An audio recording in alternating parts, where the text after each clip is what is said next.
I quit sugar for 30 days, and by day 3, I understood why most people never make it past the first week. Not because it's impossible, but because no one tells you what actually happens in the beginning. Day 1 felt easy. Too easy. I removed obvious sugar. No sweets. No snacks. No soda. It felt like a clean start. Like control. I thought, this isn't going to be that hard. That was the mistake. Because day 2 changed everything. The cravings didn't just appear, they hit in waves.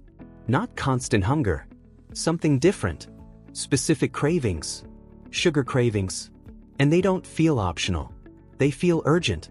That's when I realized something important. You're not just removing food. You're removing a habit. A pattern your brain is used to. And your brain doesn't like that. By day 3 it got worse. Energy dropped. Focus disappeared. Mood shifted. Small things felt more irritating. And that's where most people quit.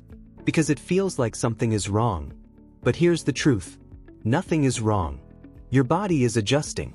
Because sugar isn't just calories. It affects dopamine. It affects reward. It affects how your brain reacts to stimulation. And when you remove it, your brain has to recalibrate. Week 1 is chaos. Cravings. Energy swings. Mental resistance. But if you get through it, everything changes. Rehook. Week 2 is where the shift begins. Cravings don't disappear. But they weaken. They become manageable. You notice them, but you don't react to them immediately.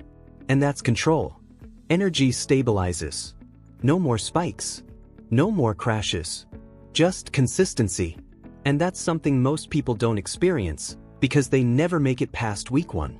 But here's the surprising part. It's not just physical. It's mental. You start noticing how often you used sugar without thinking. Bored? Eating. Stressed?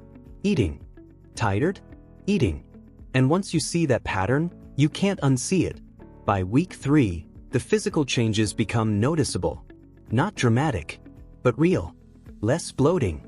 More stable energy. Clearer thinking. And that's when it stops feeling like a restriction and starts feeling like an upgrade. But this is where most people make another mistake. They assume sugar is the problem. It's not. The problem is uncontrolled intake. Because sugar itself isn't evil. But constant consumption, without awareness, creates dependency. And dependency removes control. By week 4, everything feels different. Food tastes stronger. Simple meals feel satisfying. Cravings are rare.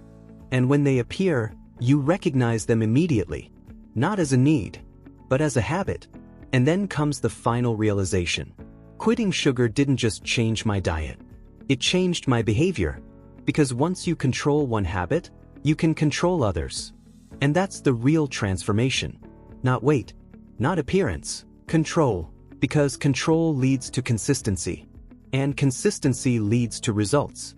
So should you quit sugar for 30 days? Not because sugar is bad, but because it shows you how your body and mind react to habits. And once you understand that, you don't need extreme diets. You just need awareness. And that's what actually changes everything. If you've made it this far, you already know this isn't easy. So if you actually want results, stay consistent. And if you don't want to waste time figuring this out alone, subscribe. I'll help you do it right.